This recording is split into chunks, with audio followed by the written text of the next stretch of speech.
बहुत बहुत स्वागत है मेरे YouTube channel learn with Ruby में। दोस्तों मैं यहाँ पे हिंदी साहित्य की तैयारी करवा रही हूँ जो UGC net set TGT PGT के लिए भी समान रूप से उपयोगी है।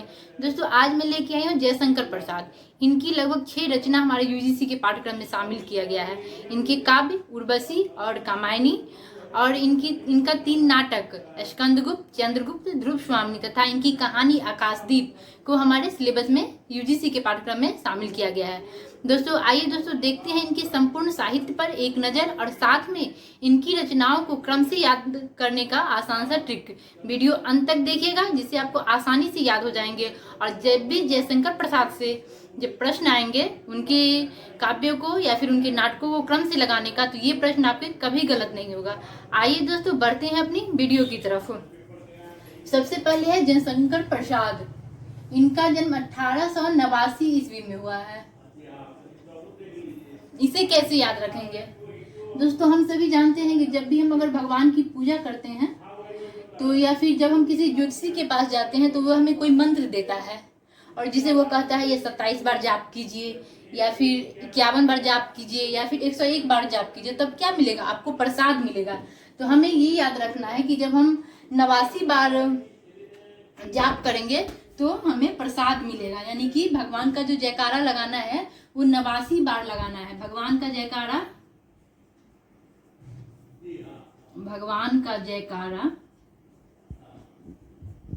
89 बार लगाना है, तब हमें क्या मिलेगा? तब हमें प्रसाद मिलेगा। यानी कि जयकारा से आप जयशंकर प्रसाद याद रख सकते हैं और 89 से 1889 जो इनका जन्म वर्ष है वो, या फिर प्रसाद मिलेगा तो प्रसाद भी समझ सकते हैं। यानी कि इस लाइन को अगर आप याद कर लेते हैं कि भगवान का जयकारा 89 बार लगाना है। उसके बाद दोस्तों देखते हैं इनका जीवन परिचय। इनके पिताजी का नाम देवी प्रसाद है और इनकी माता का नाम मुन्नी देवी और इनके जो गुरु थे जो उनका नाम था मोहिनी लाल और इनका जो उपनाम कलाधर। और कुछ आलोचक जो है इन्हें झारखंड भी कहते हैं। जो कुछ आलोचक है हमारे हिंदी साहित्य में वो इन्हें झारखंड के नाम से भी पुकारते हैं। और इनका जो जन्म स्थान है वो वाराणसी उत्तर प्रदेश में है। तो सबसे पहले देखते हैं उनके काव्य। इनका जो सबसे पहले जो काव्य है वो उर्वशी जो 1909 ईस्वी में आया है। और दोस्तों इनकी लेखनी की शुरुआत यानी कि इनकी जो रचना जो सर्वप्रथम शुरू हुई है वो पत्रिका इंदु में है। तो ये आप कभी कभी ये प्रश्न पूछ दिया जाता है कि जयशंकर प्रसाद की जो रचना सबसे पहले कहाँ छपी थी, तो वो इंदु में छपी थी 1909 ईस्वी में ही। ये भी आपको याद रखना होगा।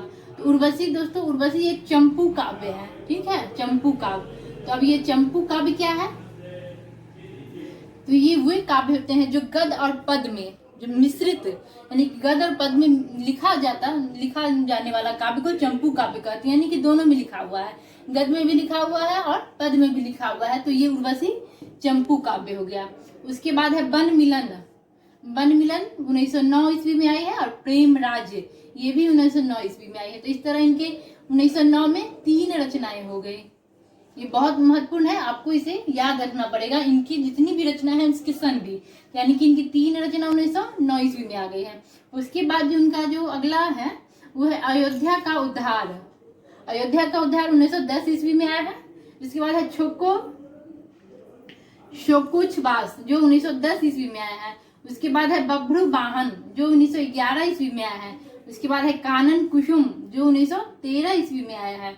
उसके बाद है प्रेम पथिक जो 1914 ईस्वी में आया है। उसके बाद है महाराणा का महत्व जो 1914 ईस्वी में आया है। उसके बाद है चित्राधार जो 1918 ईस्वी में आया है। उसके बाद है झरना जो 1918 ईस्वी में आया है। उसके बाद है आंसू जो 1925 ईस्वी में आया है और यूजीसी के पाठ्यक्रम में आंसू को शामिल किया गया है।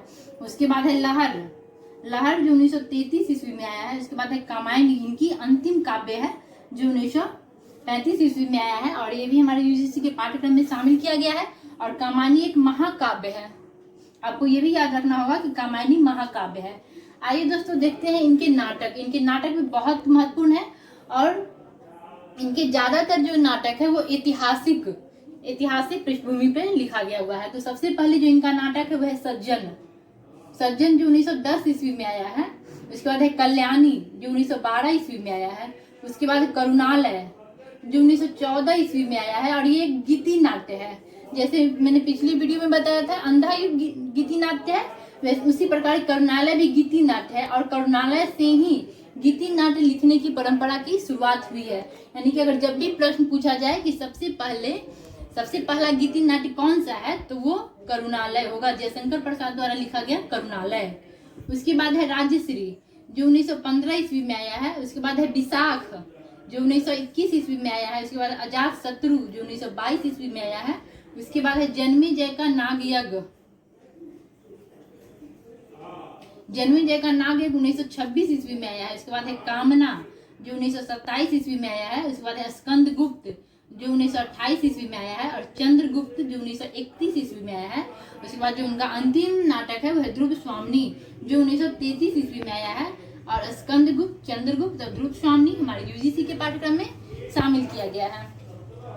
आइए दोस्तों देखते हैं इनकी कहानी संग्रह, ये भी बहुत महत्वपूर्ण है और हर बार एग्जाम में इनसे भी प्रश्न पूछे जाते हैं। इनका जो पहला कहानी संग्रह है छाया, जो 1912 ईस्वी में आया है। उसके बाद है प्रतिध्वनि, जो 1926 ईस्वी में आया है। उसके बाद है आंधी, जो 1931 ईस्वी में आया है। उसके बाद आकाशदीप, जो 1931 ईस्वी में आया है। और उसके बाद है इंद्रजाल, जो 1936 ईस्वी में आया है। और आकाशदीप में ही एक कहानी है आकाशदीप, जो हमारे यूजीसी के पाठ्यक्रम में शामिल भी किया गया है। आकाशदीप जो 1931 ईस्वी में आया है। इनके 3 ही उपन्यास है, लेकिन बहुत महत्वपूर्ण है दोस्तों। आइए देखते हैं कौन कौन से इनके 3 उपन्यास है। इनका जो पहला उपन्यास है कंकाल, जो 1929 ईस्वी में आया है। उसके बाद है तितली, जो 1934 ईस्वी में आया है। और उनका जो अंतिम उपन्यास है इरावती, ये 1938 ईस्वी में आया है। और इरावती इनका अधूरा उपन्यास है। और ये कितनी बार प्रश्न पूछा जाता है कि जयशंकर प्रसाद के कौन से नाटक अधूरा है, तो इरावती है। आपको इसे ध्यान में रखना होगा। ये इरावती बहुत ही महत्वपूर्ण है, अपूर्ण है लेकिन ये बहुत ही महत्वपूर्ण है।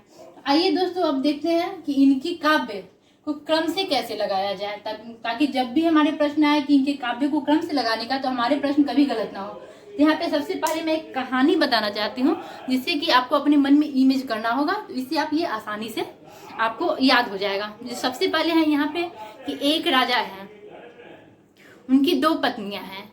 एक पत्नी जंगल में रहती है, यानी कि वन में रहती है, और दूसरी पत्नी जो है महल में रहती है।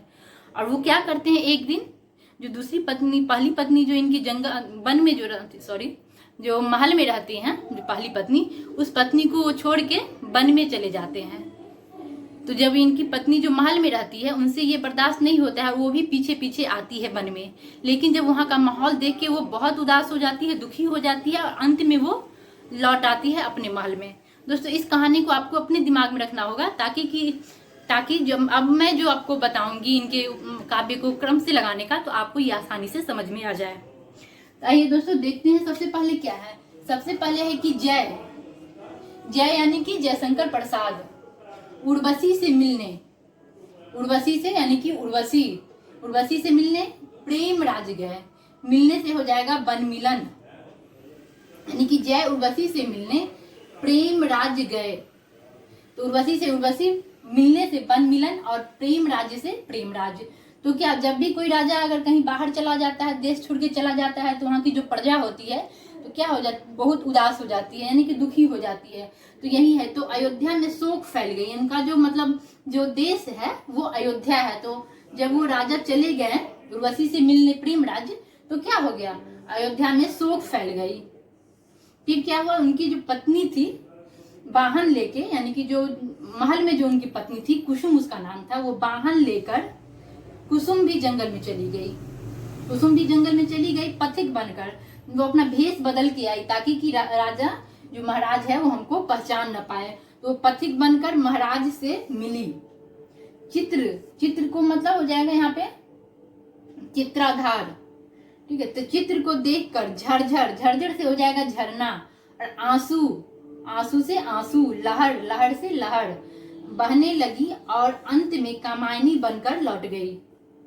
दोस्तों यहाँ पे मैंने सारे इनके काव्य को शामिल किया। आइए दोस्तों एक बार और देख लेते हैं कैसे इसको याद करना है। कि जय उर्वशी से मिलने प्रेम राज्य गए, तो अयोध्या में शोक फैल गई, वाहन लेकर कुसुम भी जंगल में चली गई, और पथिक बनकर महाराज से मिली, और चित्र को देखकर झरझर आंसू से लहर बहने लगी और अंत में कामायनी बनकर लौट गई। दोस्तों इनके सारे काव्य को मैंने इन्हें 2-3 लाइन में इन्हें सजाने की कोशिश की हूँ। अगर आप इसे 2-3 बार पढ़ेंगे तो आपको ये आसानी से याद हो जाएगा और ये कहानी आपको आसानी से समझ में हो जाएगा और इनके क्रम कभी आप नहीं भूलेंगे। आइए दोस्तों अब देखते हैं कि इनके नाटक को कैसे क्रम से लगाना है। यहाँ भी वही कहानी है, एक राजा है और एक रानी है और उनका एक शत्रु है। शत्रु का नाम स्कंदगुप्त है। तो रानी जो रहती है वो अपने नगर के विकास के लिए उससे मिलना चाहती है, सोचती है कि मैं अपने शत्रु से ही मिलूंगी ताकि मेरे नगर का विकास हो जाए। उधर जो वो शत्रु रहता है वो भी यही चाहता है कि वहाँ की रानी हमसे आकर मिले, इसलिए वो यज्ञ कर रहा था। तो ये दोस्तों ये भी कहानी आपको समझ में आ गई होगी और आपको देखते हैं कि कैसी है सारी रचनाओं को इस कहानी में समेटी हूँ। सबसे पहले कि प्रसाद लेकर, यानी कि प्रसाद से हो जाएगा जयशंकर प्रसाद। आपको काव्य में जय याद रखना है और नाटक में प्रसाद याद रखना है। तो क्या हो गया, प्रसाद लेकर सज्जन, यानी वो जो राजा है उसका नाम सज्जन है। और कल्याणी, कल्याणी मतलब राजा की जो पत्नी है वो उसका नाम कल्याणी है, से मिले। जो करुण थी यानी कि वो बहुत दुखी थी, वह राज्य, राज्य से हो जाएगा राज्यश्री। विकास, विकास से हो जाएगा विशाख। शत्रु, शत्रु से हो जाएगा अजात शत्रु, मिलना चाहती यानी कि शत्रु भी। कामना से हो जाएगा आपका कामना। और यज्ञ से हो जाएगा जन्मेजय का नाग यज्ञ। और इसके बाद है स्कंदगुप्त, चंद्रगुप्त, चंद्र से चंद्रगुप्त। और स्वामिनी से हो जाएगा द्रुप स्वामिनी। यानी कि प्रसाद लेकर सज्जन कल्याणी से मिलने गए जो करुण थी, यानी कि वो बहुत उदास थी। जो करुण थी वह राज्य के विकास के लिए शत्रु से मिलना चाहती थी। वह शत्रु भी कामना में यज्ञ कर रहा था। और स्कंदगुप्त चंद्र के समान सुंदर स्वामिनी से मिले। दोस्तों इन दोनों ट्रिक्स को जब आप 2-4 बार दोहराएंगे तो आपको ये आसानी से याद हो जाएगी। अब दोस्तों देखते हैं इनके कहानी संग्रह को कैसे हमें याद करना है क्रम से, क्योंकि कितनी बार यूजीसी में इनके कहानी संग्रह को क्रम से लगाने के लिए पूछ दिया जाता है। तो यहाँ है क्या, छाया। छाया से याद रख सकते हैं कि जब बादल छा जाता है आकाश में तो क्या हो जाता है, सबसे पहले यानी कि प्रतिदिन आंधी आती है आकाश में और वर्षा कौन करता है, इंद्र भगवान करता है। यानी छाया की छाया आ जाती है, छाया से छाया सबसे पहले याद करना होगा। उसके बाद है प्रतिदिन, प्रतिदिन से प्रतिध्वनि, आंधी, आंधी से आंधी, आकाश में, आकाश से आकाश दीप। और कौन लाते हैं आंधी पानी, हम सभी जानते हैं कि इंद्र भगवान करवाते हैं वर्षा, तो वो इंद्रजाल। यानी कि छाया से छाया हो जाती है प्रतिदिन आंधी आकाश में और उसके बाद वो कौन करते हैं, तो इंद्रजाल करते हैं। इसे आप आसानी से याद कर लेंगे। यानी कि सबसे पहले बादल छाया यानी कि छाया, प्रतिदिन यानी कि प्रतिध्वनि, आंधी, आंधी से आंधी हो जाएगा, आकाश में से आकाश दीप। और कौन लाते हैं, तो इंद्र भगवान लाते हैं। सबसे अंत में इंद्र भगवान आते हैं और सबसे शुरू में छाया हो जाती है। उसके बाद जो इनकी उपन्यास है ये भी बहुत महत्वपूर्ण है। तो इनका बस एक शब्द है कतई, अगर आप याद कर लीजिएगा तो इसे कभी नहीं भूलेंगे आप। कतई, क से हो जाएगा कंकाल, त से तितली और ई से ईरावती। कतई यानी हम लोग अक्सर सुनते हैं कि ये चीज हमें कतई बर्दाश्त नहीं है, यानी कि कतई, कतई से आप याद कर लीजिएगा कि क से कंकाल, त से तितली और ई से ईरावती। और ईरावती एक अपूर्ण उपन्यास है। दोस्तों एक बात और मैं कहना चाहती हूँ कि ये जयशंकर प्रसाद जी छायावाद के प्रमुख कवि थे और इन्हें छायावाद के ब्रह्मा कहे जाते हैं। और निराला को महेश कहा जाता है और पंत को विष्णु कहा जाता है। तो ये आप में कुछ महत्वपूर्ण बातें हैं जो मैं आपको बता दी हूँ। दोस्तों आपको आज का मेरा ये प्रयास कैसा लगा है प्लीज कमेंट में बताइएगा। अगर अच्छा लगा है तो मेरे चैनल को सब्सक्राइब कीजिए, लाइक कीजिए और अपने दोस्तों के साथ शेयर कीजिए। मेरे साथ बने रहने के लिए बहुत बहुत धन्यवाद दोस्तों। घर में रहिए, स्वस्थ रहिए, नमस्कार।